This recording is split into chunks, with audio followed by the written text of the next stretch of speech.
Anda kembali di Selamat Pagi Indonesia. Pemirsa, kami akan kembali hadirkan informasi terkait dengan pelaksanaan pemilu di mana dugaan kecurangan pemilu dan Pilpres 2024 harus disikapi dengan serius.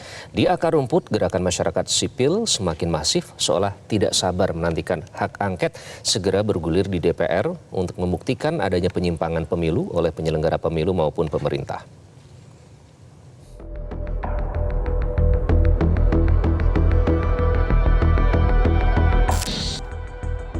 Wacana penggunaan hak angket DPR untuk mengusut dugaan kecurigaan pemilu 2024 kian hari kian berhembus kencang. Usulan hak angket disampaikan Capres nomor urut 3 Ganjar Pranowo. Usulan ini mengemuka bukan tanpa alasan. Pemilu 2024 yang diduga curang menjadi latar belakang utamanya. Kalau ingin melihat, membuktikan, mengetahui, hak angket paling bagus karena kita menyelidiki. Itulah yang kemudian saya usulkan waktu itu. Di bawahnya interpelasi. Minimum sebenarnya Komisi 2 memanggil penyelenggara pemilu apa yang terjadi. IT-nya lah, kejadian setiap TPS kok melebihi 300, ini kan anomali. Masa kayak gini diam aja? Enggak lah. Mestinya DPR segera ambil sikap ini, undang penyelenggara pemilu, undang para pakar, undang masyarakat, sehingga mereka akan bisa menyampaikan. Merespon usulan Ganjar, calon presiden nomor urut 1 Anies Baswedan pun menyambut dan mendukung usulan tersebut. Jadi siap, saya memandang dengan adanya inisiatif angket, proses di DPR bisa berjalan. Kami siap dengan data-datanya dan di bawah kepemimpinan fraksi terbesar, maka proses DPR bisa berjalan. Saya yakin Partai Koalisi Perubahan siap. Tak bisa dibantah, gerakan rakyat menggugat pemilu 2024 dan aksi lawan pemilu curang makin menggembang. Tak hanya di ibu kota Jakarta, namun di sejumlah daerah. Ketidakpercayaan publik terhadap hasil pemilu bisa saja menguat dan rentan terhadap kemarahan massa yang bisa saja berujung rusuh. Hal ini tentu saja bisa dihindari secara dini jika hak angket bisa bergulir di parlemen untuk membuktikan benar tidaknya telah terjadi kecurangan dalam pemilu dan Pilpres 2024. Kalau memang tidak ada soal, kan bagus mereka menghilangkan kecurigaan. Kita usah khawatir.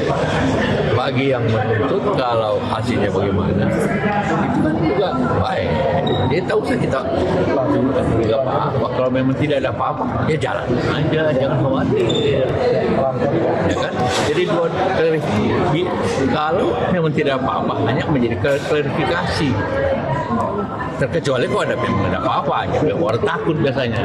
Maka secara aturan di negara ini, tempat terakhir ya hak angket itu aja. Kalau itu nggak bisa ya terpaksa parlemen jalanan nanti yang bekerja. Kan sayang kalau pakai parlemen jalanan, bisa terjadi kacauan dan sebagainya. Tapi kalau hak angket ini berjalan, ini kan kita lihat saja nanti, kan gitu. Jadi kebenaran mana yang benar-benar terjadi. Namun Ketua Umum Demokrat Agus Harimurti Yudhoyono menilai tidak melihat adanya urgensi terkait usulan hak angket untuk mengusut dugaan kecurangan pemilu 2024. AHY juga tidak melihat keanehan kemenangan dari Prabowo Gibran dan selisih suara yang cukup jauh. Saya tidak melihat ada urgensi ke sana. Bukan hanya karena Demokrat saat ini adalah bagian dari pemerintahan, tetapi juga saya melihat bahwa walaupun sekali kita menghormati, penghitungan masih berlangsung ya, bagaimanapun kita menunggu secara formal dan resmi oleh KPU, tetapi bisa dilihat secara rasional juga hasil penghitungan sementara terkait dengan Pilpres ini sudah menempatkan pasangan 02 Prabowo Gibran sebagai kandidat yang unggul dan jauh, unggulnya marginnya besar. Sementara Presiden Joko Widodo menyebut hak angket sebagai bagian dalam demokrasi. Pemilu ke DPR gimana respon Pak Presiden? Ya itu demokrasi, apa-apa. Hasil pemilu harus benar-benar bisa dipercaya dan diakui oleh seluruh rakyat Indonesia.